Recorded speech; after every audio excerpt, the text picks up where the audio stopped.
Hello. ദോശയുടെയും ഇഡലിയുടെയൊക്കെ കൂടെ നല്ല സൂപ്പറായിട്ട് കോമ്പിനേഷൻ ആവുന്ന ഒരു തക്കാളി ചട്നിയുടെ റെസിപ്പിയാണ് ഇന്ന്.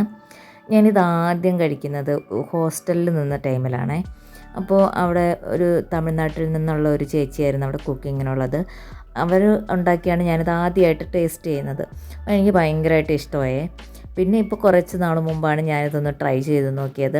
എന്തായാലും എല്ലാവർക്കും ഇഷ്ടപ്പെടും, പെട്ടെന്ന് തന്നെ തയ്യാറാക്കാവുന്ന റെസിപ്പിയാണ്. നമുക്ക് നേരെ റെസിപ്പിയിലേക്ക് പോകാം. അപ്പോൾ അതിന് വേണ്ടിയിട്ട് ഞാനിവിടെ ഒരു പാനിൽ എണ്ണ ഒഴിച്ച്, വെളിച്ചെണ്ണയാണ് ഒഴിച്ചേക്കുന്നത്. അത് ചൂടായിട്ട് വരുമ്പോൾ അതിലേക്കൊരു 2 തക്കാളി, അതേപോലെ ഒരു 3 അല്ലി വെളുത്തുള്ളി, ഒരു ചെറിയ പീസ് ഇഞ്ചി, ഒരു സവാള, ഇതെല്ലാം കൂടെ കട്ട് ചെയ്തൊന്ന് വെച്ചിട്ടുണ്ട്. അപ്പോൾ ഇങ്ങനെ കുഞ്ഞു കുഞ്ഞായിട്ട് മുറിച്ചിടുകയൊന്നും വേണ്ട, ജസ്റ്റ് ഇങ്ങനെ വെച്ചിരുന്നാൽ മതി. അതൊന്ന് ഒന്ന് കുക്കായി വന്നാൽ മതി. കാരണം എനിക്കിതിൻ്റെ ഒരു റോ ടേസ്റ്റ് ഇഷ്ടമല്ല, അതുകൊണ്ട് ഞാനിതൊന്നും ഇങ്ങനെ കുക്ക് ചെയ്തെടുക്കുന്നത്. ചിലർ ഇത് തന്നെ ഇങ്ങനെ പച്ചയ്ക്ക് മിക്സിയിലിട്ട് അടിച്ച് താളിച്ചെടുക്കുന്നത് ഞാൻ കണ്ടിട്ടുണ്ട്. പക്ഷേ എനിക്ക് ആ ഒരു റോ ടേസ്റ്റ് ഇഷ്ടമല്ലാത്തത് കൊണ്ടാണ് ഞാനിങ്ങനെ ചെയ്യുന്നത്. ഇത് കൊള്ളാം, കുഴപ്പമില്ലേ. അപ്പോൾ ഇതിൻ്റെ 2 സൈഡും ഒന്ന് തിരിച്ചിട്ട് കൊടുത്ത് ഇതൊന്ന് കുക്ക് ചെയ്തെടുക്കാമേ നമുക്ക്. കുറച്ച് നേരം വെച്ചിരുന്നാൽ മതി, ഓവറായിട്ട് അങ്ങ് കുക്ക് ചെയ്യുകയൊന്നും വേണ്ട.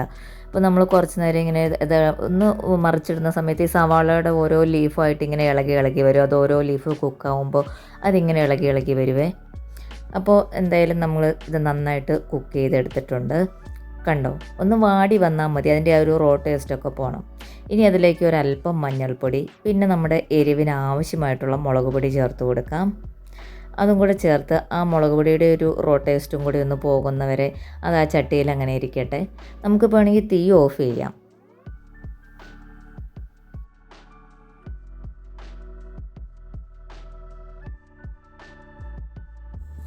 ഇനി ഇത് നന്നായിട്ട് തണുത്ത് വന്നതിന് ശേഷം നമ്മളൊരു മിക്സിയുടെ ജാറിലേക്ക് ഇത് മാറ്റി കൊടുക്കാം. എന്നിട്ടൊരല്പം വെള്ളം കൂടി ചേർത്ത് നമുക്കിതൊന്ന് നന്നായിട്ട് അരച്ചെടുക്കാമേ.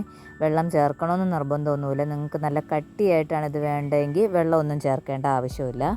ഞാനിപ്പോൾ ഒരല്പം വെള്ളം ഇതിൻ്റെ അകത്ത് ചേർത്തിട്ടുണ്ട്. അതിനുശേഷം ഒരു ചട്ടി അടുപ്പിൽ വെച്ച് എണ്ണയൊഴിച്ച് നമുക്ക് കടുക് ഇടാം.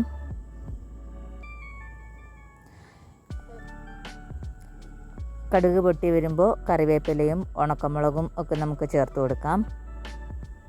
അതിനുശേഷം നമ്മൾ അരച്ച് വെച്ചിരിക്കുന്ന അതുണ്ടല്ലോ, അത് നമ്മളിതിലേക്ക് ഒഴിച്ച് കൊടുക്കുന്നേ. എന്നിട്ട് ആവശ്യത്തിന് നമുക്കിതിലേക്ക് ഉപ്പും കൂടി ചേർത്ത് കൊടുത്ത് അതിനുശേഷം ഒരു നുള്ള് കായപ്പൊടി കൂടി നമ്മളിതിൻ്റെ കൂടെ ചേർക്കുന്നുണ്ട്. അപ്പോൾ ഇത് നല്ല ടേസ്റ്റി ആയിട്ടുള്ളൊരു ടൊമാറ്റോ ചട്നി നമുക്കിവിടെ റെഡിയായി കിട്ടിയിട്ടുണ്ട്. ഇഡലിയുടെ കൂടെയും ദോശയുടെ കൂടെയൊക്കെ നല്ലൊരു കോമ്പിനേഷനാണ്. എല്ലാവരും ഇതൊന്ന് ട്രൈ ചെയ്ത് നോക്കണേ. അപ്പോൾ വീഡിയോ ഇഷ്ടപ്പെട്ട ചാനൽ സബ്സ്ക്രൈബ് ചെയ്ത് സപ്പോർട്ട് ചെയ്യാൻ മറക്കല്ലേ. Thank you for watching.